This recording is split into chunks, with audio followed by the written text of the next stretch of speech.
प्राथमिक कृषि सहकार समितियां दवा बेचेंगी, पेट्रोल पंप, भंडारण केंद्र भी चलाएंगी।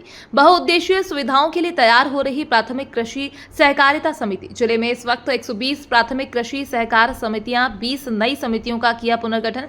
केंद्र के नए विजन के तहत समितियों को बहुउद्देशीय जन सुविधा कार्य के लिए तैयार किया जा रहा है। इंदौर जिले के उपायुक्त सहकारिता मदन गजभिये ने बताया, जिले में समितियों को खाद बीज ऋण के अलावा जन औषधि केंद्र के लाइसेंस भी दिए जाएंगे। यहाँ समितियां पेट्रोल पंप भी चलाएंगी, इसकी तैयारी की जा रही है। गजभिये ने बताया, सरकार हर जिले में विश्व स्तरीय भंडारण के केंद्र भी समितियों के जरिए खोलना चाहती है, इसकी भी तैयारियां की जा रही हैं। केंद्र सरकार में सहकारिता मंत्रालय बनने के बाद में प्रदेश स्तर पर भी सहकारी क्षेत्र में बहुत आमूलचूल परिवर्तन का दौर चल रहा है। पहले क्षेत्र में जो माननीय प्रधानमंत्री जी और माननीय केंद्रीय सहकारिता मंत्री जी का विज़न है सहकार से समृद्धि, उसके अंतर्गत ग्रामीण स्तर पे जो प्राथमिक कृषि साख सहकारी संस्थाएं कार्यरत हैं, उन संस्थाओं में कंप्यूटराइजेशन का काम पूरा हो गया है। हमारे ज़िले में 120 प्राइमरी एग्रीकल्चर कोऑपरेटिव सोसाइटीज़ हैं, तो उनमें सभी संस्थाओं का कंप्यूटराइजेशन पूरा हो गया है और ये फाइनल स्टेज में उनका अभी ये ऑडिट पूरा होने के बाद में फिर वो ऑनलाइन ही काम करेगी और ये व्यवस्था पूरे मध्य प्रदेश भर में एक जैसी होगी और जो शासन के निर्देश है उसके अनुसार हम लोग आगे नहीं इंटीग्रेटेड तो नहीं कह सकते, परंतु इन समितियों को जो प्राइमरी एग्रीकल्चर कोऑपरेटिव सोसाइटीज़ है इनको मल्टीपर्पज़ सोसाइटीज़ के रूप में डेवलप किया जा रहा है।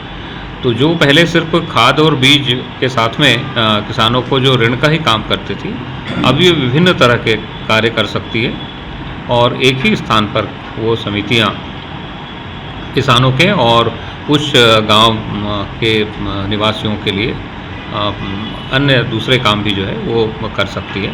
पहले चरण में इसके बाद में सभी संस्थाओं में हमारे यहाँ CSC की स्थापना जो हुई है, तो CSC के माध्यम से किसी भी तरह की जो सुविधाएं हैं गवर्नमेंट की वो टैक्स लेवल पे ही आज की तारीख में उपलब्ध है।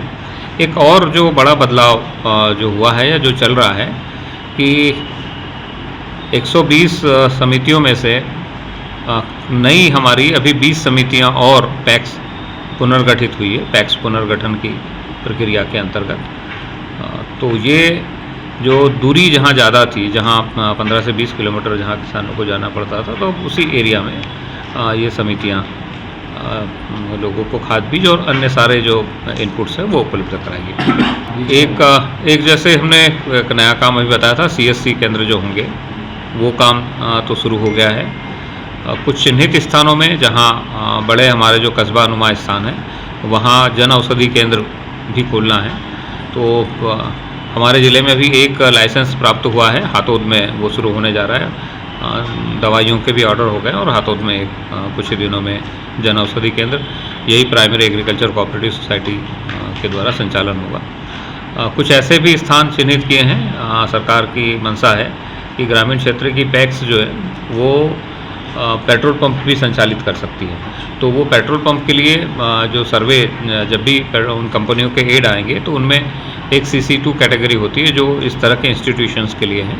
तो उनमें जब भी यहाँ मांग होगी तो वो भी काम हमने समितियाँ चिन्हित की हुई है। कुछ समितियों में जहाँ जो आवश्यक होगा वहाँ एक भंडारण व्यवस्था के लिए एक नई चैन केंद्र सरकार की जो मंशा है कि कोऑपरेटिव सेक्टर में एक भंडारण का विश्व स्तरीय चैन का निर्माण हो।